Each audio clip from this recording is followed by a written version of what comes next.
Hey there, thanks for tuning into Duck Bricks. I'm Chris and welcome to LEGO Mini Reviews, the show where I review a ton of different LEGO vintage and new sets right here on the Duck Bricks YouTube channel in a short form format. So I have a ton of Bricklink orders to get through as well as just associated LEGO purchases, and I figured instead of making a mega video where I go through every single one that's hours long, why not break it up into separate mini reviews? And so in addition to our normal 3 videos a week schedule, be sure to stay tuned for a mini review dropping every single day where we do not normally have a standard video releasing. I hope you enjoy, and let's jump right into our first pick.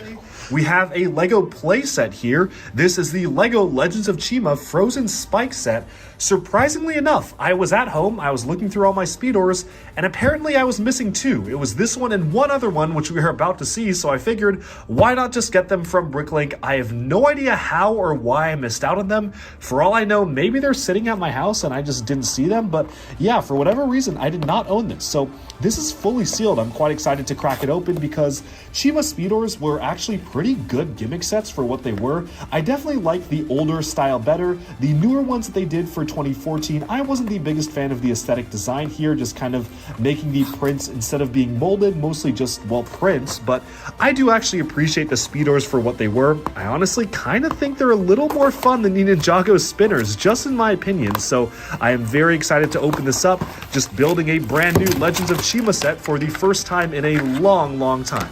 So let's get cracking. Alright, so here we have the Ice Spike set. That's Voom Voom the Vulture there. It's kind of refreshing just building a CHIMA set. Reminds me of simpler times for LEGO original themes, but essentially the way this is supposed to work is you've got a little ramp here. He makes a jump and knocks this over. CHIMA introduced this brand new little gimmick rock piece that really was only used in this era of Speedorz sets. You hit it gently, and it will pop open and a ball will pop out. So that's how that worked. It's a super simple play feature, but it really is just a rock that pops open because of a rubber band right here. It's really simple, but really was only used in just these sets. Although I honestly feel like LEGO could have gotten a lot more mileage out of this piece, and even a few more pieces as well. So the way Speedorz work, in case you aren't aware, or at least this one works, you stick the ripcord in here, give it a nice pull, and these will go flying. So these actually go really fast, pretty far as well, so they made for really fun toys, specifically because of the metal flywheel here. It's a really fun set to play with, and while aesthetically speaking, again, I am not the biggest fan of this art style for the Speedorz. I really loved the older style of Speedorz they did in 2013, which had real molded detail for each animal. This one, at least, I guess, kind of makes sense because they wanted to sort of standardize these Speedorz for this final wave to make it a little bit cheaper and easier for kids to make. Although I will say the older ones were far superior. Now this does introduce a few extra pieces. These Technic pieces were actually new for this year, although they definitely are very common now in Technic and even Bionicle stuff, but they were introduced for the Speedorz stuff to specifically mount things on the side. I like the mold for the wings here, again, only used in the Speedorz, but these could really work out quite well for, say, Construction stuff or Bionicle stuff, so I'm a big fan of these particular pieces because really anything that connects via Technic holes is a plus to me. It's a fun build, it's super simple, and really this is kind of where you can see the budget for CHIMA was starting to decline a little bit. This is just the same as this, except he is holding weapons in this one and not in this picture.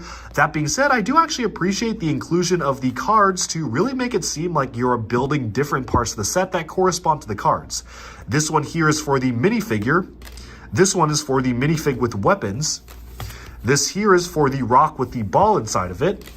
This one right here is for the Speedorz itself, and finally this is the Ice Spike that you actually build right here. It all comes together pretty nicely for this model, and I respect the amount of effort that went into making different unique cards for builds like these. And again, the Ice Spikes themselves are specifically meant to be knocked apart. It's just kind of a fun thing and reminds me of the LEGO City Stunts line that they're doing nowadays, which are the flywheel motorcycles that are in very similar design to these. With that though, let's now move on to our next set. So our next Speedorz set was also from the year of 2014. However, this actually came out before the previous one. It was released in conjunction of the Season 2 Outlands wave. And you can see here, this is one of the villain vehicles for the Bat faction, specifically Blista the Bat. It came with 5 different trading cards, much like the other Speedorz, which thankfully were in the older style where they were actually putting a little bit more effort into the artwork and the styling of it, having their own unique names for each of the cards. But of course, the main attraction is the build and vehicle itself. I mentioned earlier that I really did prefer this style of Speedorz, which I definitely do maintain. I really appreciate the detailing and molded detail on the sides of each one of these different pieces. And again, this particular piece was made for the Wolf faction, but it works perfectly well for the Bats because it has the teeth at the front that really does capture the Bat aesthetic. Now, the ripcord here can be actually moved on the top here. How it works is you pull the ripcord, watch that wheel spin, and away it goes. So there's a little bit of an obstacle here. You have this little jumping platform with a ramp with some rubber pieces. So what you're supposed to do is see if you can clear the wing jump here. Let's just see if we can actually capture that right now. May or may not be successful, but let's get this all lined up, get the ripcord in, and see how this goes. So the way this works is you yank the ripcord out and then you launch it and get it ready to go. So really simple build, but I do actually appreciate the style of gimmick sets that they were doing for CHIMA like these. I really, again, appreciate the aesthetic of this particular era of Speedorz, and I certainly am happy to finally own them all. I don't know why I didn't own them all previously, so thankfully, now we do. Alright, and with that, we have summed up this mini LEGO review. Thank you all so much for tuning in, and do let me know down in the comments below, what do you think of this set? Do you like it? Do you dislike it? And if you own it, what have been your experiences with building and playing with the set itself? Also, let me know in the comments if you like this format of mini reviews. I'm trying to put them out on a fairly regular basis, so thank you so much for tuning in, and I'll talk to you again very soon. Like and subscribe for even more LEGO news, reviews, discussion, and analyses coming your way very soon.